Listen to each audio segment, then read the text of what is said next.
Magandang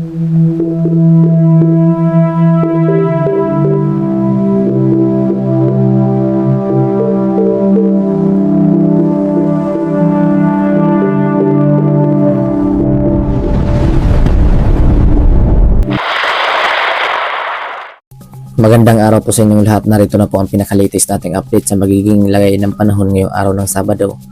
21 ng Pebrero taong 2026. Sa kasalukuyan nga po, ang low pressure area na ating minomonitor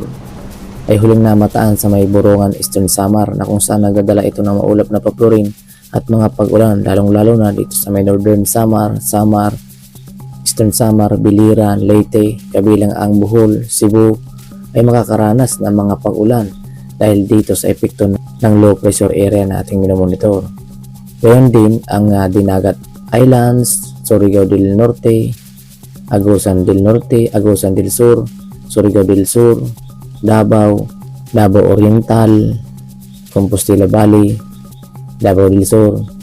at Davao Occidental na siyang inaasahan natin na patuloy pa rin makakaranas ng mga pag-ulan dahil pangarin po nito dahil pa rin po sa epekto ng low pressure area na ating minomonitor. Kaya naman po lubos po natin pinag-iingat ang ating mga kababayan dahil sa mga banta ng mga pagbaha at pagguho ng lupa, lalong-lalo na sa mga nabanggit na lugar na siyang pangunahing aapektuhan nitong low pressure area na ating minomonitor. Samantala, dahil nga po sa mga banta ng mga pagbaha at mga malakas na mga pag-ulan, meron po tayo nakataas na weather advisory or babala sa mga malalakas na pag-ulan na maaring maranasan ngayon hanggang bukas. May nakataas nga po tayong orange rainfall warning sa mga lugar ng Surigao del Sur na kung saan inaasahan po natin ang 100 to 200 mm ng mga pag-ulan na possible ang mga pagbaha at pagguho ng lupa sa mga mababang lugar at sa mga bundok na lugar. May nakataas nga po tayong orange rainfall warning sa lugar ng Surigao del Sur na kung saan inaasahan po natin ang 100 to 200 mm ng mga pag-ulan na maaari magdulot ng mga pagbaha sa mga mababang lugar at pagguho ng lupa sa mga mabundok na lugar. Nalubos po natin pinag-iingat ang ating mga kababayan sa mga nabanggit na lugar. Samantalang yellow rainfall warning naman sa mga lugar ng Dinagat Islands, Surigao del Norte, Agusan del Norte, Agusan del Sur, Davao de Oro, Davao Oriental na kung saan inaasahan po natin ang 50 to 100 mm na mga pag-ulan na maaaring magdulot pa rin ng mga pagbaha sa mga mababang lugar at pagguho ng lupa sa mga bundok na lugar. Kaya naman po sa mga nasabing lugar ay lubos po natin pinag-iingat sa mga banta ng mga malakas na pag-ulan na dulot nga po nitong low pressure area na ating minomonitor na nanatili pa rin sa kanyang lokasyon na kung saan bagya lang po itong tumaas na kung saan huli natin itong namataan dito sa may area ng Suluan Islands na kung saan bagya lang po itong umakyat ng kaunti. Kaya inaasahan pa rin natin ang mga epekto nito ngayong araw hanggang bukas. Kaya naman lubos po natin na pinag-iingat dahil inaasahan po natin dahil sa stationary yung kanyang lokasyon ay inaasahan natin na mga matagal na mga pag-ulan na maaari nating maranasan, lalong-lalo na doon sa mga nabanggit na lugar. Kaya naman iba yung pag-iingat po mga kababayan sa mga banta ng mga pagbaha at pagguho ng lupa. At para naman sa posibleng take nitong low pressure area na ating minomonitor, base nga sa ating tropical cyclone threat potential noong February 20 hanggang 26, makikita natin ang pagpasok nito sa may silangang bahagi ng Mindanao na kung saan lalapit nga ito sa may silangan bahagi ng Mindanao na kung saan bagya nga itong patas nga ang kanyang pagkilos pahilagang silangan. So mayroon tayong another na threat potential na kung saan bagya ng itong aakyat pa Visayas na kung saan ito nga yung kanyang pagkilos sa kasalukuyan. So inaasahan po natin na natili pa rin ito sa kanyang lokasyon at maging alerto lang po tayo sa biglaang pagbabago nitong sitwasyon sa ating low pressure area nating minomonitor dahil sa mga banta pa rin ng mga pagbaha or mga malakas na pag-ulan dahil sa epekto nitong low pressure area na kung saan inaasahan natin na patuloy pa rin ang epekto sa mga susunod na mga araw dahil nga po sa stationary ang kanyang lokasyon. So mananatiling maulap hanggang sa maulap na papurin na sinasama ng mga pag-ulan at mga localized thunderstorm na kung saan Base nga po sa pinaka-tropical cyclone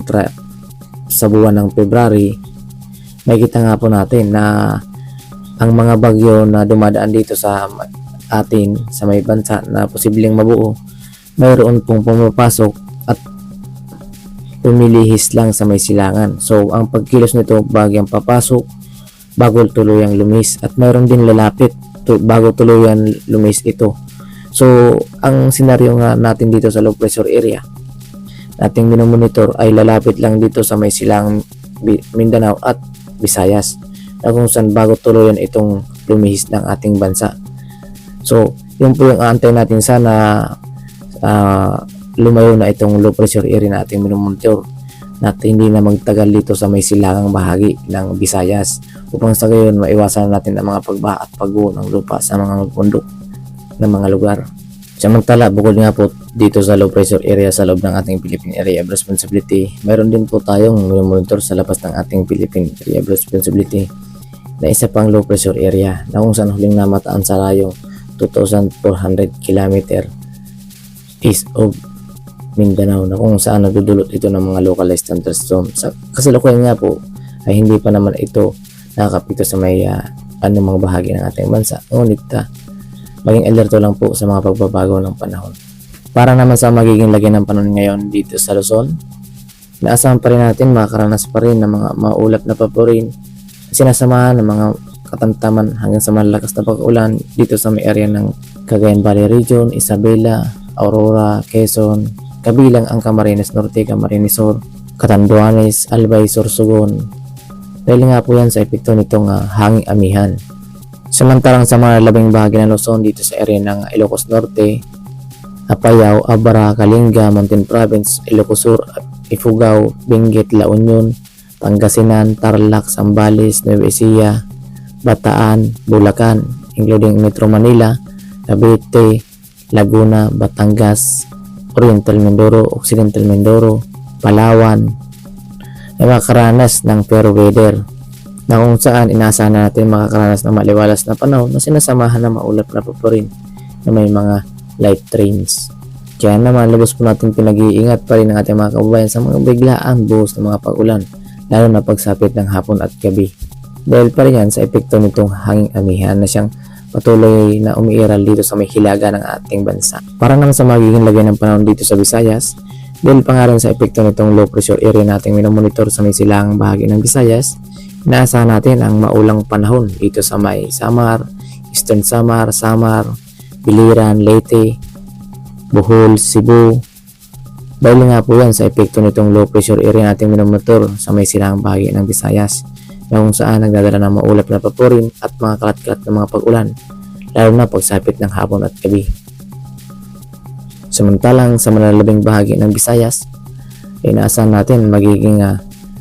maliwalas ng panahon na sinasamahan ng maulap na papurin at mga localized thunderstorm. Kaya naman inaasahan pa rin natin ang mga biglaang buhos ng mga pag-ulan sa may bahagi ng Visayas or kanluran bahagi ng Visayas. Para naman sa magiging lagay ng panahon dito sa Mindanao, inaasahan pa rin natin ang maulap na papurin at mga pag-ulan, lalong-lalo na dito sa may silangang bahagi ng Mindanao, na kung saan inaasahan natin makakaranas pa rin ng mga pag-ulan dito sa area ng Dinagat Island, Surigao del Norte, Agusan del Norte, Agusan del Sur, Surigao del Sur, Davao Region, na siyang inaasahan natin na siyang mataas ang tsansa ng mga pag-ulan, lalo na pagsapit ng hapon at gabi. Samantalang sa mga labing bahagi pa ng Mindanao ay inaasahan din natin ang maulap na papurin at mataas din ang tsansa ng mga pag-ulan dito sa area ng Tawi-Tawi, Sulu, Basilan, Zamboanga del Norte, Misamis Occidental, Zamboanga del Sur, Lanao del Norte, Misamis Oriental, Bukidnon, Lanao del Sur, Cotabato, Maguindanao, Sultan Kudarat, South Cotabato, ay siyang inaasahan din natin ang maulap na papurin at mga pag-ulan. Kaya naman halos buong Mindanao ay inaasahan natin makakaranas ng maulap na papurin at mga pag-ulan. Kaya naman lubos po natin pinag-iingat ang ating mga kababayan at pinaghahanda. Kaya naman kung kayo ay lalabas ng inyong tahanan, ugaliin pa rin magdala ng mga panangga sa ulan tulad ng payong o kaya naman raincoat, upang sa gayon mayroon po tayong panangga sa mga biglaan ng mga buhos ng mga pag-ulan na kung saan may nakataas tayong mga weather advisory dahil sa mga banta ng mga pagbaha at pagbuo ng lupa na siyang inaasahan natin dahil sa epekto nitong low pressure area. At para naman sa magiging lagay ng panahon sa ating karagatan, sa kasalukuyan nga po wala po tayo nakataas na gill warning sa kahit anong baybayin ng ating bansa. Ngunit iba yung pag-iingat pa rin po sa may silangang bahagi ng Visayas at silangang bahagi ng Mindanao. Dahil pa rin yan sa epekto ng low pressure area natin minomonitor, kaya naman inaasahan natin ang mga mataas pa rin ng mga pag-alon dito sa may Northern Samar, Pinagat Island, Surigao del Norte, Surigao del Sur, ay inaasahan natin ang moderate to rough sea condition pa rin dahil nga po sa epekto nitong low pressure area natin minomonitor.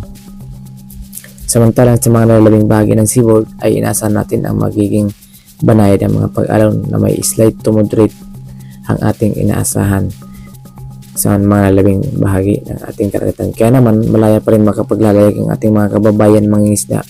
sa mga nasabing lugar. Ngunit iba yung pag-iingat pa rin po sa mga nais pumalaot dahil nga po sa may inaasahan din na tayong mga mataas na mga pag-alon sa may silangang bahagi ng ating bansa. At yan nga po ang pinakalitis nating update sa magiging lagi ng panahon ngayong araw ng Sabado, ika-21 ng Pebrero taong 2026. Ingat po tayong lahat at maraming salamat sa inyong pagsubaybay at manatiling alerto at updated sa mga bago nating ulat panahon. Ingat po tayong lahat and God bless us all.